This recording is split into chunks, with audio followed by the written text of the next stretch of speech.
Makes a man win or lose a fortune in a lottery, in a sweepstake, or at a gaming table? We don't know. But we do know that the more chances you take in everyday life, as well as in gambling, the greater the chances are that you will lose. Good one, Red Wind.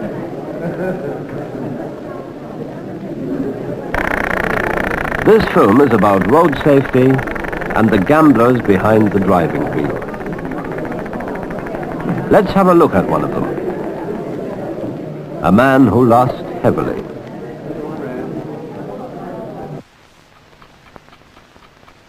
Michael O'Donoghue here would never think of himself as a gambler. You might not either. But today, well, you'll see.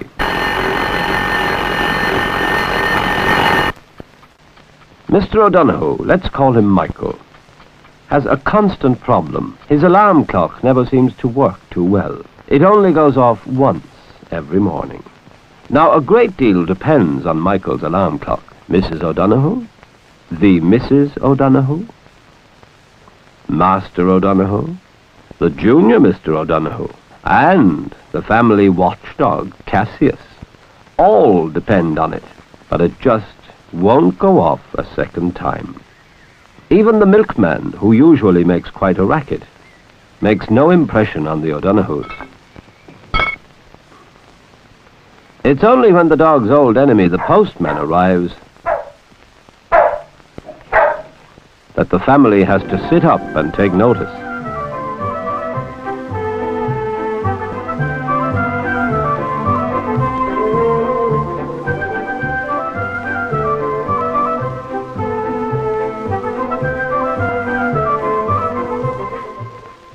The better half takes longer to come to and has to be gently persuaded.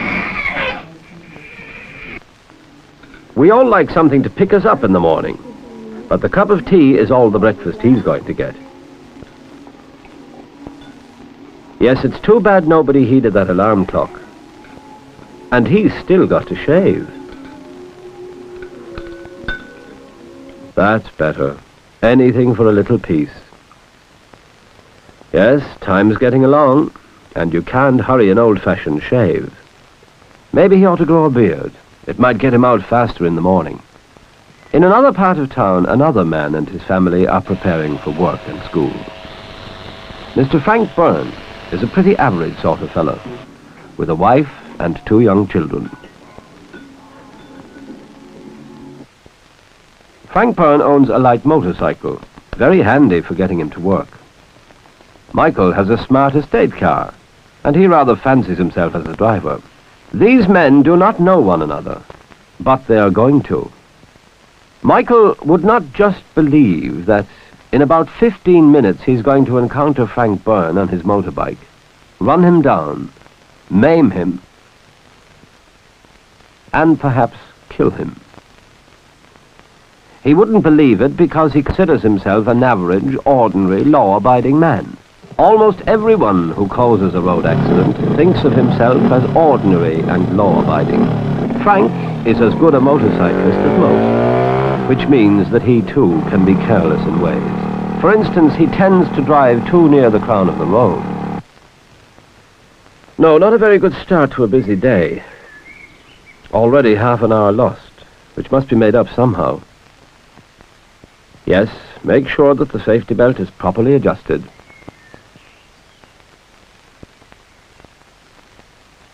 What a morning.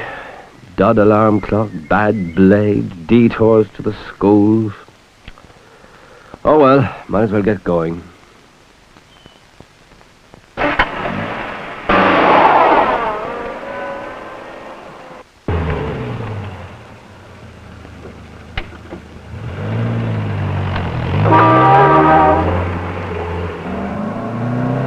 No, he's not really himself today.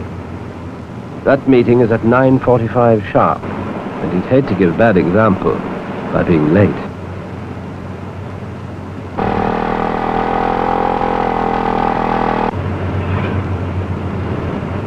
This is a statutory sign, and on seeing it, speed must be reduced to 40 miles per hour.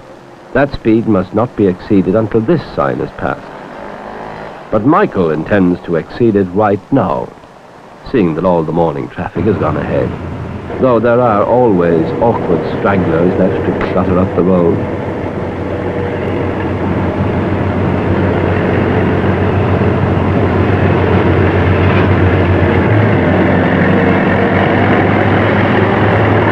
Every road has its dangers, and speeding can multiply them.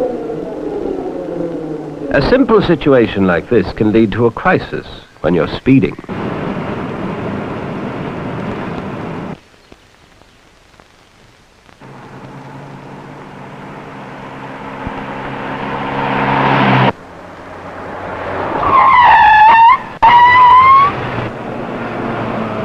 What kind of nut are you, pulling a stunt like that? You parked on the wrong side of the road. It's a good job my brakes are good. Would you like me to drive up to the woman's hall door? Then you'd have the road to yourself. Fellas like you should be put off the road. Close one, that, all right. And more seconds lost into the bargain.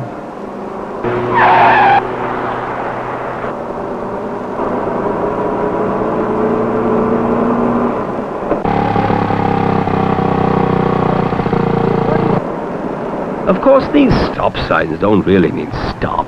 They just mean take it easy.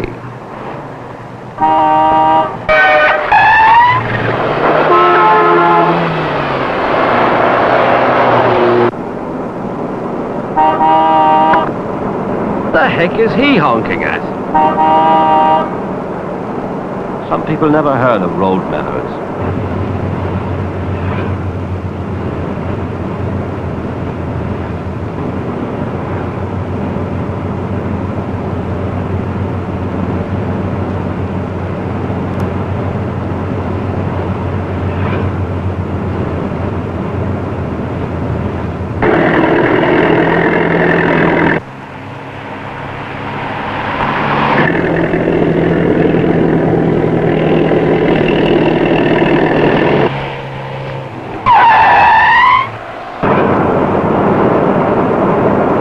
That fella's pushing his luck. Good job we don't all throw our weight around like him. If my 20 tons hit him, he'd be in smithereens.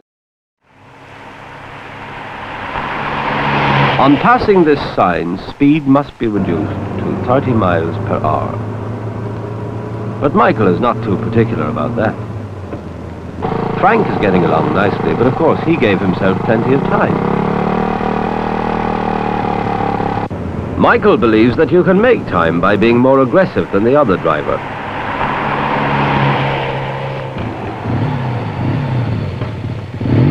He doesn't know it yet, but his speed is being checked by a Gordo with a meter just as accurate as a radar device.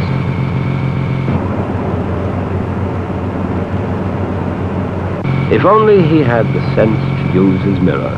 He forgets that traveling at speed is like gambling. You may be lucky once, twice, 100 times, but sooner or later, your luck runs out.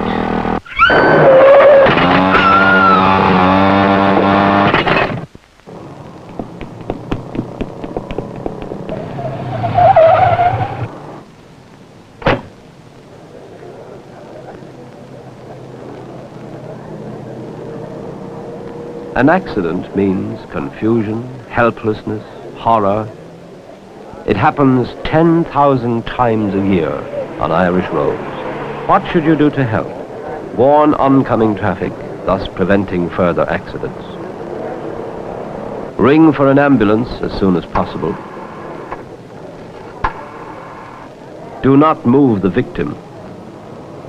Leave that to the experts. Do not give him anything to drink, not even brandy.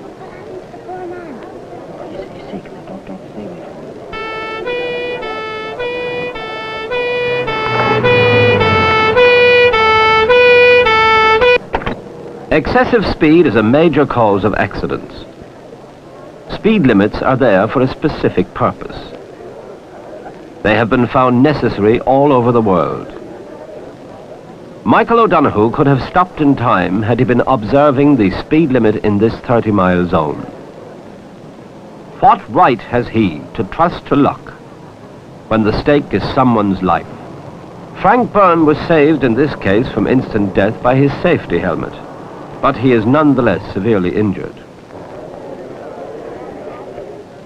The injuries and pain inflicted on Frank Byrne were caused by a man who had no malice or ill feelings towards him. He does not even know his name yet. Is he badly hurt? What happened? Oh, he got again down the road at desperate speed. He just couldn't miss him. He just had to hit him. Looks bad. Michael O'Donoghue faces court proceedings, may lose his driving license, perhaps his job.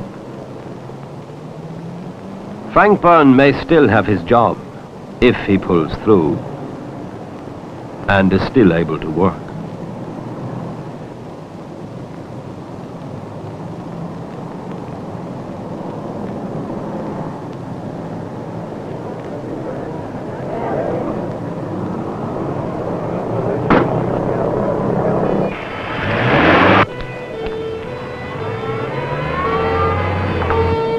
But the story does not end there. It goes on for a long time. Long after the crowds have forgotten the man on the motorcycle, the driver of the blue car, and his 3 children. But one man will not forget.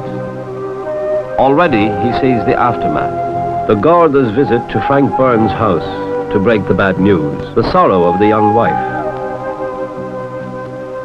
The lonely hospital bed with its silent occupant, surrounded by the apparatus of life and death. The long hours of pain, the labors of the hospital staff trying to pull him through, the anxious phone calls. Mr. Byrne is as well as can be expected. And if he doesn't pull through?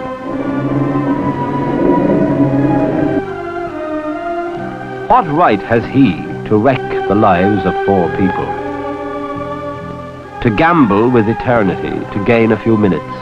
But to this man, there is a penalty worse than the law can impose. Already he feels on trial. And worse than any court verdict is the one he sees in these 3 faces.